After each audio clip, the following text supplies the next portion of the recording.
Hi everyone, so today I wanted to talk about books that I have DNF'd in the last year or so, or maybe previous before that, and I want to rank them from the ones that I'm least likely to finish reading, to pick up again, and to the one that I'm the most likely to.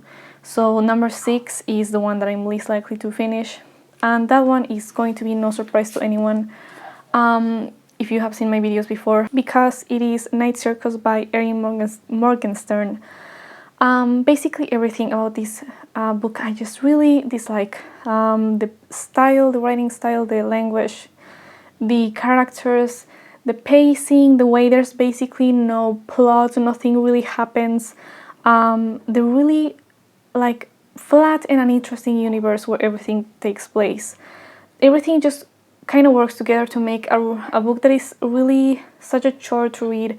And I got halfway through this one and nothing interesting had happened by 50%. So I think even looking back, even something as simple as maybe a really nice romance or something really interesting in the romance, if you will, romance between the two main characters, that would have been something that would have kept me reading this. But even that was something that the book just didn't do by the halfway mark. So I decided that I was just going to be wasting my time if I kept reading it. So this is definitely one that I'm not going to finish ever. Number 5 is City of Bones by Cassandra Clare. I could have just hate read that one or just read it mindlessly, I guess, or for enjoyment, but it still has a problem of being bland. Again, just like in Night Circus, there's basically nothing in this book that ever elevates beyond mediocre. The style is it's not really even necessarily the worst that I've read, but it's not even good enough to be called good. It's just a really bland style, an interesting style, some description that is equally uninteresting, and just nothing really of value in terms of the language that it uses or anything of the sort. The characters are all really flat. None of them are likable or interesting or anything. Dialogue is really stupid, and I already talked about that. The romance is a whole discussion of its own because it does things that just really no. So the problem with this book is that it's not even so bad it's good. It's just bad. It's just a regular bad book. Nothing really beyond that. I would say it's really below average. Not even necessarily like, oh, just a terrible book that you can hate read or rant about necessarily. Number 4 is Illuminae by Amy Kaufman and Jay Kristoff. And I feel bad with this one, honestly, because I only read like 20 pages or so, but even from those pages I just felt like the characters were really uninteresting and boring, and I didn't care for the style that much. I don't know what that's called, the way that it's presented as different documents and such and stuff like that. I guess it could be done well, but in this particular example, just seeing a little bit, I felt like I didn't care that much for it. The dialogue seemed really not necessarily unnatural, but just really bland to me. I'm saying bland a lot, but I feel like it just reads like they're teenagers, and they don't really read like particularly smart people or anything, or particularly interesting people in any way. There's nothing really in the universe or the story that would keep me reading. And again, this is not one that I'm sure about that I will necessarily DNF forever and never finish, never pick up again, but it's a low priority book in comparison to other ones. If you think this book is worth reading, then to tell me if there's something interesting going on in there or if the romance gets to be interesting, because I also feel like that was kind of a predictable aspect of the book, the fact that at the beginning this couple breaks up or they have a fight or something, and it's kind of obvious that, at least from what it seems to me, it's kind of obvious that they will probably end up back together, or they will resolve their differences throughout the story. And I'm fine with predictable stuff to some degree, but there's predictable stuff that it doesn't really work when it's in a story that I don't really find that interesting either way. So number 3 is Night Film by Marisha Pessl. I read the prologue of that book and the first chapter. I actually still own it, even though I was gonna unhaul it, but I can't find it right now. Because the ones that I want to unhaul, I keep them separate from the from my bookshelf. But I read the prologue and the first chapter, and I just didn't really find anything to be interested in or anything to get excited by.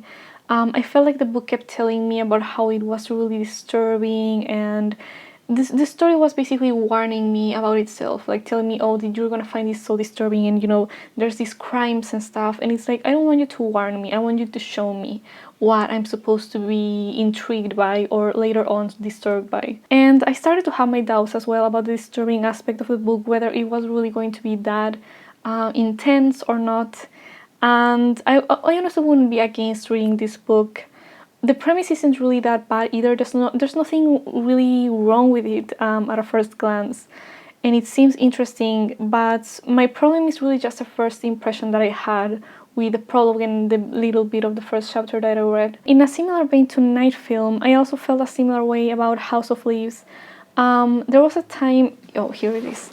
There was a time in my life where all I wanted to get was this book and to read this book, because it was a very well-known disturbing book, and it was also very well known for being experimental and being, different and disturbing and horror and all these things.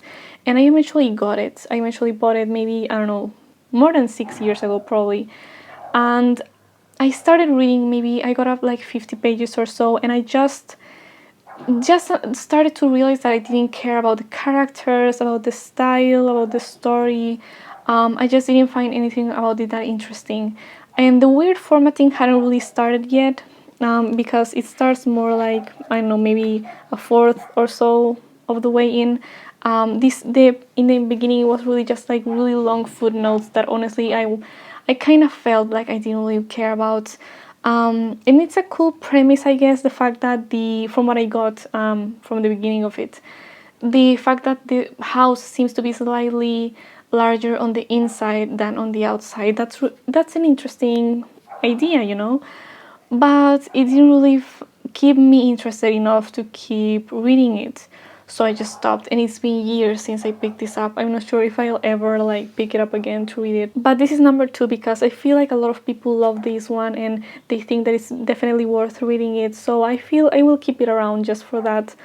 But it's not really like a first priority. It's not really a priority in terms of my TBR or the books that I want to finish reading. Number 1 is The Remains of the Day by Kazuo Ishiguro. And I started reading this book years ago. I got through, I think, the first and second chapter or something. I think it's formatted in terms of days, so they're kind of shorter chapters, I guess.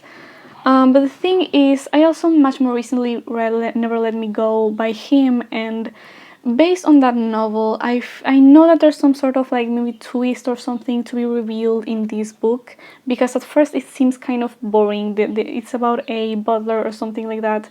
And he seems like an interesting person, but I just don't really find anything in the story to keep me, to keep me reading, to make me keep reading. And I know that, given the author, there's probably some sort of twist or something really intense and maybe to some degree dystopian, I guess, that happens later on in the story.